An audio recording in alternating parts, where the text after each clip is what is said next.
Hello, welcome to today's episode where we preview each Coates Talent League club headed 2025 season, and today's focus is on Gippsland Power. And to do that with me is Craft the Draft analyst Jonty Smith. Jonty, how are you?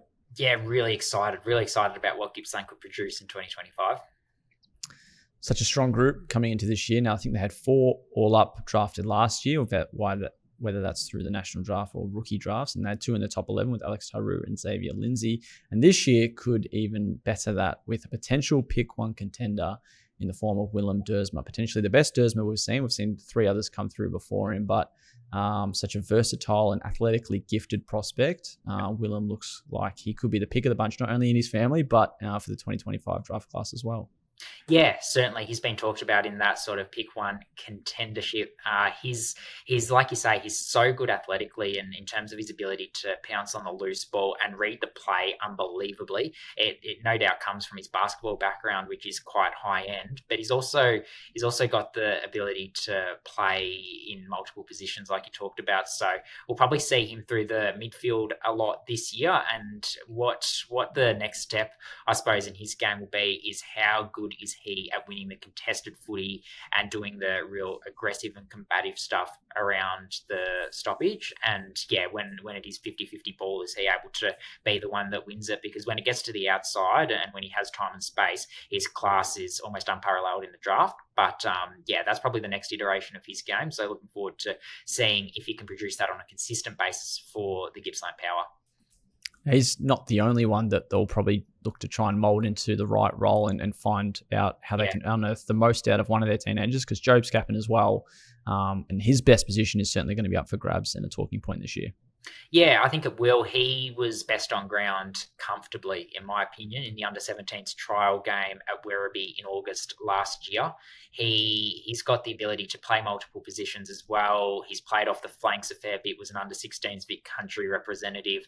I think his best footy is played off half-back, where his speed and ball use really come to the fore. I think if he wins sort of up to 20 to 23 disposals this year, as opposed to being probably a lower disposal player last year, it's probably the next step for him, because yeah, every time he gets the ball in his hands, he's got the ability to make things happen. He changes lanes really well. His running patterns are really good. And yeah, he's got really good vision and is able to execute under pressure. So hopefully we see the silky, skilled Job Scappen go to the next level in 2025, because the potential we saw, particularly in that Werribee game, was absolutely phenomenal.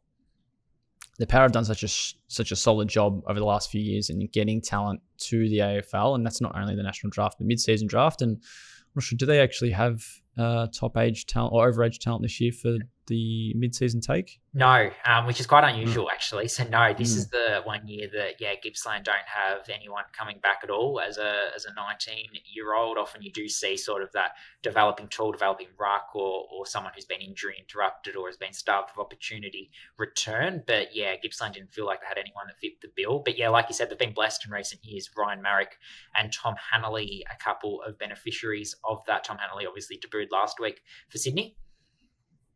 Yeah, so they've got some good names, but not this year for the mid-season draft. But nevertheless, they managed to punch above their weight as they do every year, as we especially saw last year with some questions maybe over where their list might have been at, and still managed to get all their way through to the finals. Have you kind of looked at what they've been able to do the last few years, and what do you think they can get out of this year's group?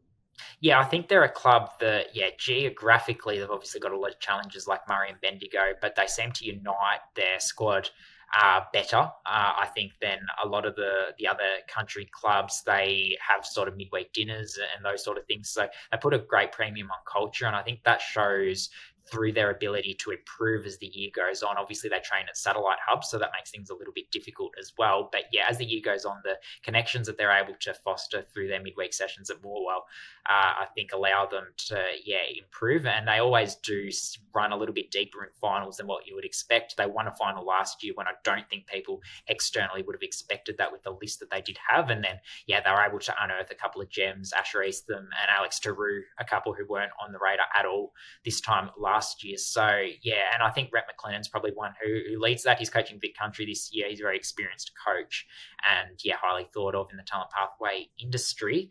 And, they've got a lot of continuity with their assistant coaches as well. So, I think they're a club who culturally do a lot of things right, given their difficulties that are out of their control. You mentioned Hanley and what we've seen over recent years, the likes of Bailey Humphrey and going even back to Xavier Duursma. They have always managed to find these crumbing attacking forward options that they can throw through the midfield and really add a bit of a point of difference. Who do you kind of see as being potentially being those type of players for Gippsland in 2025? Yeah, well, they've got a lot of tools, which I'll talk about in just a second. But yeah, the two small forwards worth really touching on are Tom Matthews, a 2025 prospect, and then Marlon Neocleus, a 2026 prospect. So Tom Matthews, probably one of the unluckier players to miss the Vic Country Summer Hub. He is as fit as a fiddle. According to all reports, he's got the ability to jump onto people's shoulders, and he's really good at ground level, got a lot of speed. So he'll add some energy to the midfield when he goes in there, but probably does his best work up forward with, a lot of avenues to goal. And then Marlon Neocleus, much the same. He was one who probably excited more than anyone at the Under-16s Championships last year. Won a senior premiership for Trelgan. There's been some clips of him that have gone viral, and he's also at Caulfield Grammar. So we'll see him at the start of the year and the end of the year for the Gippsland Power, and he'll go through the midfield as well. But yeah, he's someone who is really diligent with how hard he works, and there's not a lot of chinks in his armour either. So yeah, a couple of really good small forwards who'll be at the feet of some quality tools as well. And you mentioned the tools, what we've seen in recent years, and you mentioned Ryan Marrick, and we've got Zane Duursma, Archer Reed, all coming through as tall forward options, and they've got a few that kind of break that 190 centimetre barrier. Who are the tall forwards that could catch the eye for Gippsland this year? Yeah, well, I think the obvious probably two of the bottom ages, Will Melody and Xavier Ladbrook, both of them showed some really promising signs at the 16s Carnival for Vic Country in 2024. Will Melody in particular kicked the winning goal for Vic Country, so he got some cult status from that. But yeah, his reach and ability to pull down contested marks was quite impressive. Xavier Ladbrook probably a little bit rawer, and he's one that I think, just given that his skill set and his ability to use the ball quite well, and their sort of options that are tall, he might play on a wing or in some other positions around the ground, because they do have Will Melody. And they've also got Jonah Walker, who played some footy last year, played a little bit in the ruck, but he'll settle up forward as a sort of power marking option who has gotten himself quite fit in the off season, and he's quite strong as well. So yeah, they've got they'll be hard to beat in the air, I think, this year, Gippy. Now, we always love some club-tied talent, Mitch Stevens being one of them, as an Adelaide father's son. Player that you're quite keen to highlight ahead of the season?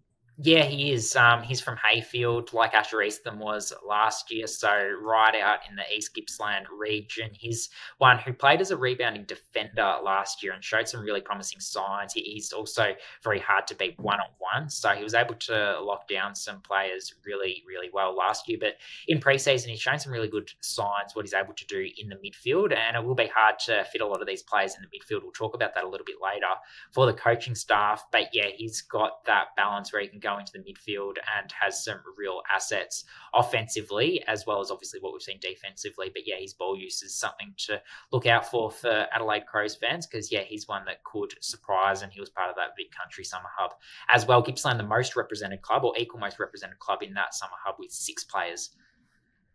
You mentioned the Summer Hub for Vic Country. Brody Atkins, not one that made it. Tough squeeze to miss out. And do you think he might be one of the more unlucky names not to get named into that summer squad? Yeah, I think so. I think he is. Yeah, I think he could almost go as far as to say he was the best player to miss out on that Summer Hub. I really liked what he produced in 2024. His ability around stoppage as a bottom major to really lead that midfield alongside Jesse Craven, but as a bottom major to lead the midfield was really, really impressive. He wins clearances. He reads the rucks sort of tap zones quite well, and he's able to get himself out of traffic. But particularly his contested stuff is hard to beat. Probably the next step for him is that kicking efficiency.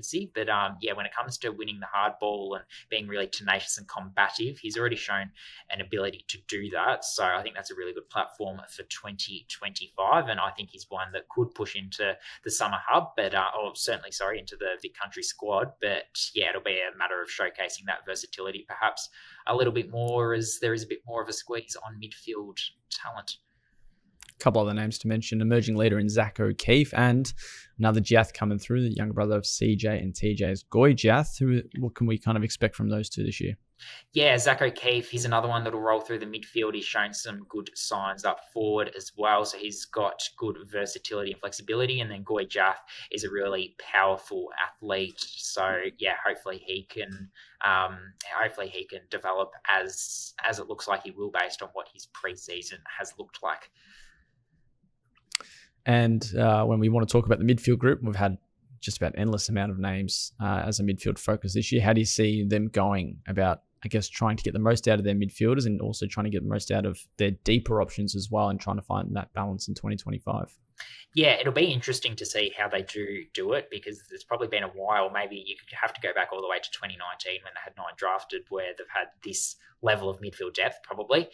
Because, I mean, I could name off Brody Atkins, Cody Templeton as a bottom major, who was sensational at that 16s carnival as well, played some senior footy for Oregon Industrials, Zach O'Keefe, Mitch Stevens, Tom Matthews, Mullen Neocleus, and Willem Duursma, who will all run through the midfield at some stage. So, yeah, Gippsland will have to balance that. When you look at those players, you've probably got Brody Atkins and Cody Templeton as those real inside players. You've got Tom Matthews, Marlon Neocleus, who add real energy, and then Willem Duursma and Mitch Stevens sort of got that inside-outside balance, probably more outside players, if anything. So, yeah, it'll be interesting to see how they do balance it all, but I think they've got good variety in terms of the types of midfielders that are in there. It'll just be about ensuring that they all do get sort of their lick of the ice cream and their opportunity to show their wares on the ball.